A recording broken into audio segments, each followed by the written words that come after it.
ብዙ ጊዜ ተያይዞ ሊጠራ ይችላል። ነገር ግን በአሁኑ ብቻዬን ነው የምጠራው የሚለው ሊዮኔል ሜሲ ነው።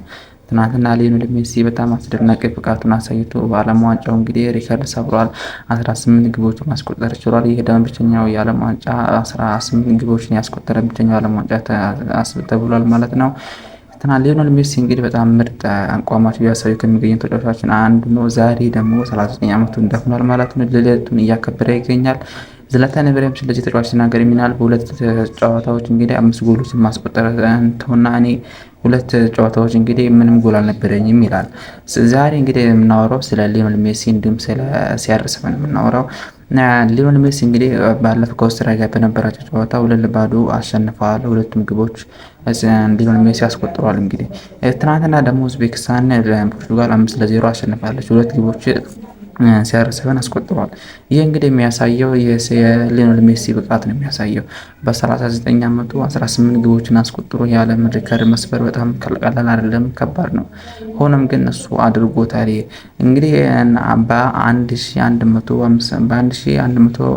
በ1158 ጨዋታዎችን ተሰልፎ እንግዲህ 916 ጎሎችን ማስቆጠር ችሏል። እንዲሁም 414 አሲስት ማድረግ ችሏል። ሊዮኔል ሜሲ በ8 ባላንዶርን ወስዷል ማለት ነው። በ6 ወርቅ ጫማ ደግሞ ወስዷል። እንዲሁም በ48 ዋንጫዎችም ተሳትፎ 48 ዋንጫዎችም ወስዷል ማለት ነው። ኢትስ አሜዚንግ የሆነ ነው ጋይስ። የሚገርመው ነገር ግን እነዚህ ሁሉ በ1158 ጨዋታዎች ተሳትፎ መውሰድ የቻለ እንግዲህ 48 ዋንጫውን መውሰድ የቻለ እንዲሁም ደግሞ በ1158 ጨዋታዎች ውስጥ ደግሞ በ414 አሲስት ማድረግ ችሏል። ከዚያም ባለፈ ደግሞ 916 ጨዋታዎችን መሳተፍ ችሎ እንግዲህ በ916 ጎሎችን አስቆጠር ችሏል ማለት ነው።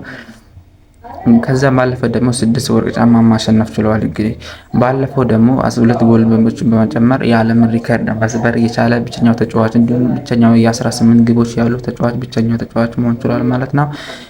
ዝላታን ኢብራሂም በዚህ ዙሪያ ትናንትና ምን አለ፣ ሁለት ጨዋታዎችን እኔ በዓለም ዋንጫ 2 ጨዋታዎች ውስጥ እሱ 5 ጎሎች አሉት፣ እኔ ግን ምንም ጎሎች የሉኝም፣ ምንም አንድን ጎል የለኝም። በሁለት ጨዋታ 5 ጎሎችን አስቆጥሯል እሱ ግን እኔ በሁለት ጨዋታ ምንም ጎል አልነበረኝም፣ 0 ነው ያለኝ ሲል ተናግሮታል።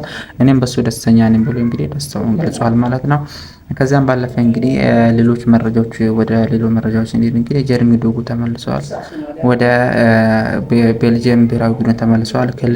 ልጁ ከተወለደ በኋላ እንግዲህ ወደ ብሔራዊ ቡድኑ ልምምድ ማድረግ ጀምሮ እንግዲህ የሚቀጥለው ጨዋታ ይሳተፋል ተብሎ ይጠበቃል። ይህም እንግዲህ የሆነው ባለፈው በጣም በደጋፊው ፊት እንግዲህ ትችት እንደቀረበበት የሚስታወስ ተጫዋች ነው። ምክንያቱ ደግሞ ልጁ ሊወለድ ነበር፣ ብሔራዊ ቡድኑ ደግሞ ከዚህ ጋር ሆነ ወደ ልጄ ነው የሚሄዱ ሲል የነበረ ተጫዋች ነው። አሁን ደግሞ በወጣው መረጃ ደግሞ ወደ ብሔራዊ ቡድኑ ልምምድ ተመልሷል እየተባለ ይገኛል ማለት ነው። እንግዲህ ብሔራዊ ቡድኑ ወደ ቤልጅየም ከተመለሰ በኋላ የሚቀጥለው ጨዋታዎችን እንደሚሳተፍና ብሔራዊ ቡድኑን እንደሚያግዝ ይጠበቃል ማለት ነው። በሌላ በኩል ደግሞ ቼልሲ እንግዲህ በጣም በዝውውሩ መስኮቱ አንድ ተጫዋችን ወደ ገበያ አቅርበዋል።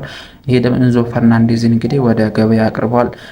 ይሄም ደግሞ የሆነው እንግዲህ ኤንዞ ፈርናንዴዝ እንግዲህ ወደ 140 ሚሊዮን ለጥፎበት ወደ ፈለገበት ክለብ መሄድ እንዲችል ፍቃድ ተሰጥቶታል ማለት ነው። ይህም እንግዲህ የሆነው ባለፈው በእሱ ተጫዋቹ ውሉ ሳያልቅ እንግዲህ ወደ ሪያል ማድሪድ መሄድ እፈልጋለሁ ምናምን ብሎ እንደገና ደግሞ የአንድ እገዳ ጨዋታ እንዲጣልበት የሚታወቅ ነው ማለት ነው።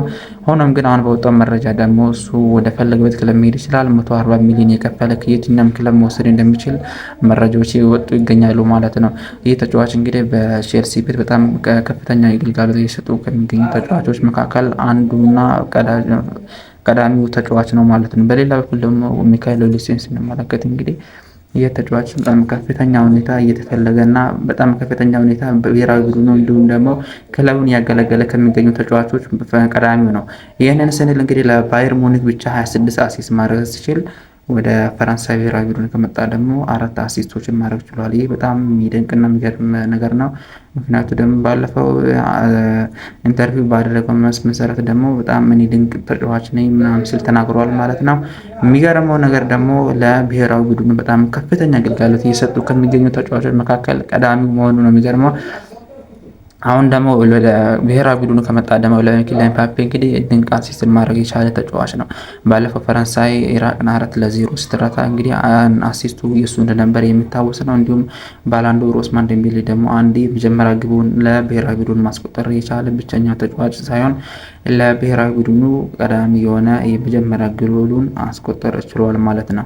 እንግዲህ ሚካኤል ኦሊሴ ለባየር ሙኒክ እንግዲህ እየተጫወተ የሚገኝ ተጫዋች ሲሆን አሁን ደግሞ በብሔራዊ ቡድኑ እየተጫወተ ያለ ሲሆን እንግዲህ ለብሔራዊ ቡድኑ 4 አሲስት ማድረግ ችሏል። ባለፈው ከኢራቅ ጋር ባደረገው ጨዋታ ማድረግ ችሏል። እንዲሁም ደግሞ ከዚህ በፊት በነበሩት የክለቡ ተጫዋቾች ደግሞ ለ26 አሲስትን መሳተፍ ማድረግ ችሏል ማለት ነው።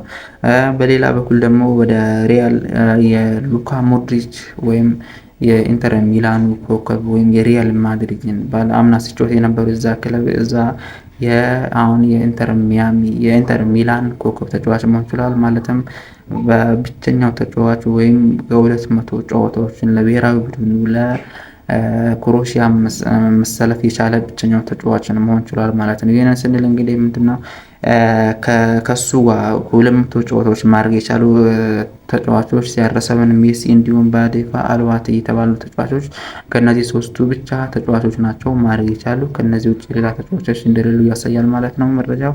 200 ጨዋታዎችን ማድረግ የቻለ ብቸኛው የ40 ዓመቱ ተጫዋች ነው ማለት ነው ሉካ ሞድሪች። እንግዲህ በሌላ በኩል ደግሞ ሊዮኔል ሜሲም እንዲሁ ሲያረሰብንም እንዲሁ በ41ኛው ዓመቱ እየተጫወተ ይገኛል ማለት ነው።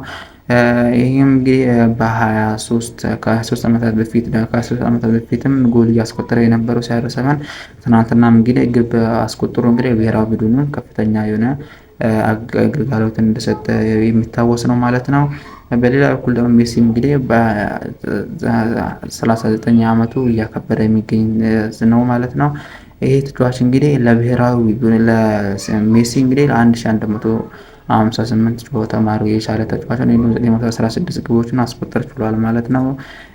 እንዲሁም ደግሞ ሲያረሰብንም እንዲሁ ማስቆጠር የቻለ ተጫዋች ሆኗል ማለት ነው። ስለዚህ በሌሎች መረጃ ደግሞ እንግዲህ ምን ይወጣሉ የሚለው እንግዲህ የሚካኤል ኦሊሴ እና ኤንዞ ፈርናንዴዝ መረጃ የተያዙ እየወጡ ይገኛሉ።